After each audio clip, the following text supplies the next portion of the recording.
Remember Me 1985 film. Remember Me is a 1985 Australian mystery thriller television film about a woman pursued by her ex-husband. Produced by James Hardie Finance Ltd, McElroy and McElroy, Taft Hardie Group, and Australian Film Commission. Directed by Lex Marinos and written by Anne Brooksbank based on an idea by Bob Ellis. The film features an ensemble cast including Wendy Hughes, Jenny Ellis, Jack Ellis, Robert Grubb, Kris McQuade, Kati Edwards, Liz Chance, Richard Moir, Charlotte Haywood, Peter Gwynne, Carol Raye, John Doyle, Sandy Gore, Bob Ellis, David Slingsby, Helen McDonald, and Celia De Burgh. This film's original title name is Should Auld Acquaintance Be Forgot, but they changed the title to Remember Me after script updates. Should Auld Acquaintance Be Forgot is a lyric from Auld Lang Syne, a famous song and poem about farewell. Plot: Jenny Richardson and her husband, Jeff, have a peaceful family with a son, Michael, and a daughter. After being delayed with a flat tire, she drops her kids at school and goes to work at the Eastern Suburbs Welfare Center. Her job is to listen to her clients, communicate with them, and try to solve their troubles. This brings her lots of weird stories. Jenny receives a phone call while she is working from her ex-husband, Howard. They have been divorced for 9 years, and he has been in a mental institution. He claims he has re-established himself in his old work. He tries to get her to meet him, but she refuses. A series of scenes show Jenny carrying on with her day from the perspective of an unknown watcher peering behind bushes and through windows. Jenny seems paranoid she is being watched. Howard continues to call Jenny at work and eventually convinces her to have lunch.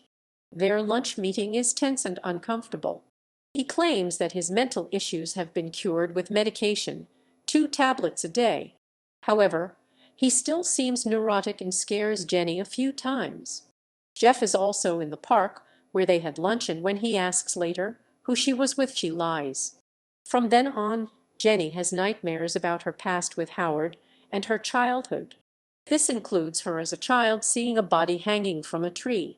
One day, Jenny's parents are visiting and the family are all playing at the beach behind the Richardson home. Jenny's mother sees someone at the house, but when Jenny goes to investigate, she can't find anyone. She does reminisce about her and Howard, however. Jenny runs into Howard at an art gallery event. Howard offers to buy her a drink either there or later, but she refuses. When she tries to show her friend that he's here, he appears to have disappeared.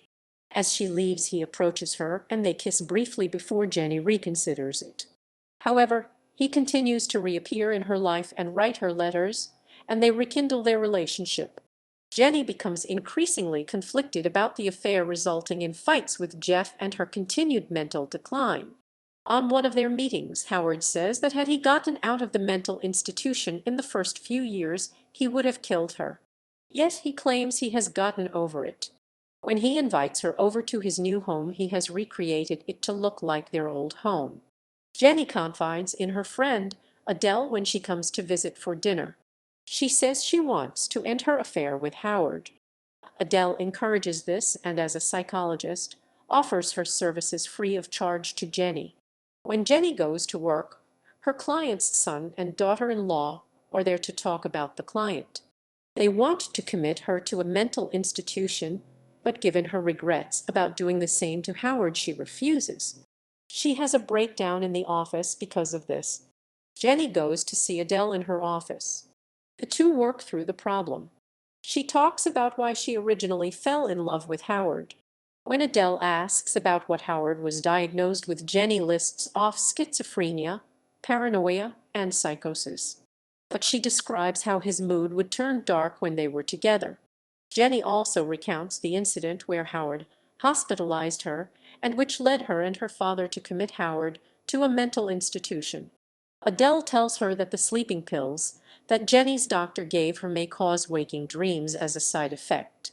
Ultimately, Jenny writes a letter to Howard ending the relationship.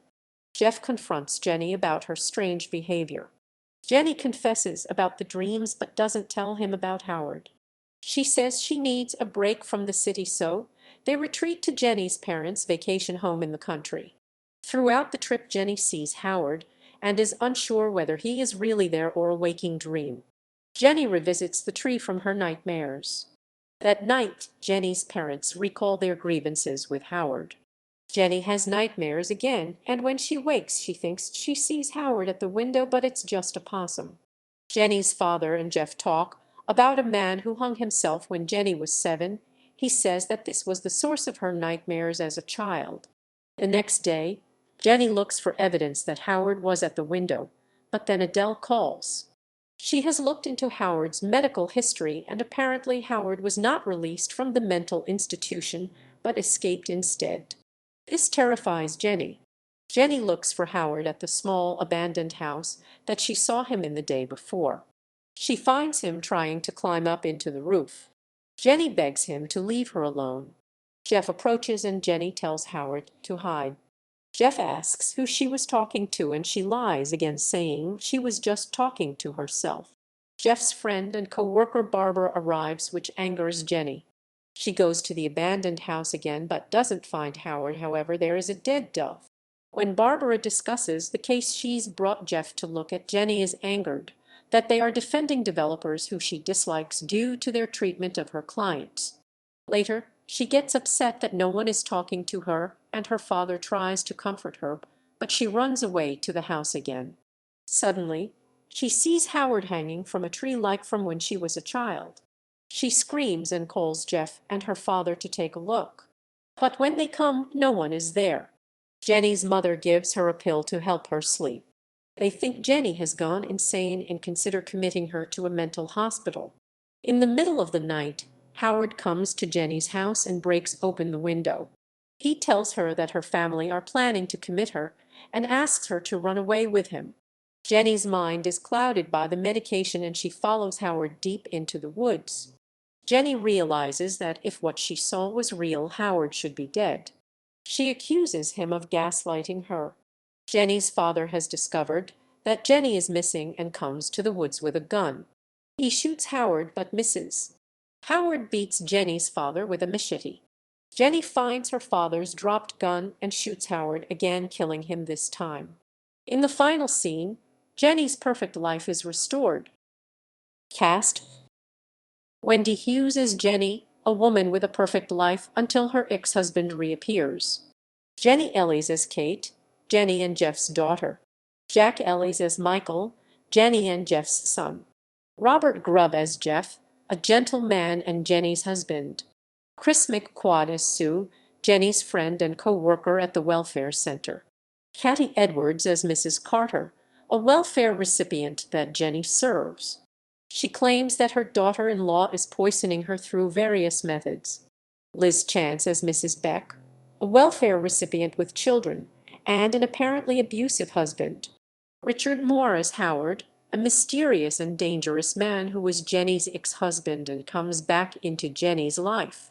Charlotte Haywood as young Jenny during Jenny's memory while she was young. Peter Gwynne as Jenny's father, a brave and gentle father, and always took care with his daughter and saved her from danger. Carol Raye as Jenny's mother, a peaceful mother in the film and talked patiently to Jenny with all the awful things she met. John Doyle as Simon runs the art gallery visited in the film. Sandy Gore as Adele, Jenny's good friend. Bob Ellis as Jerry, a relevant man with Jenny. David Slingsby as Mrs. Carter's son. Helen McDonald as Mrs. Carter's daughter-in-law. Celia De Burgh as Barbara, Jeff's friend and co-worker. Production: Anne Brooksbank, Lex Marinos, Australian Film Commission, later Screen Australian. McElroy and McElroy Taft Hardy Group,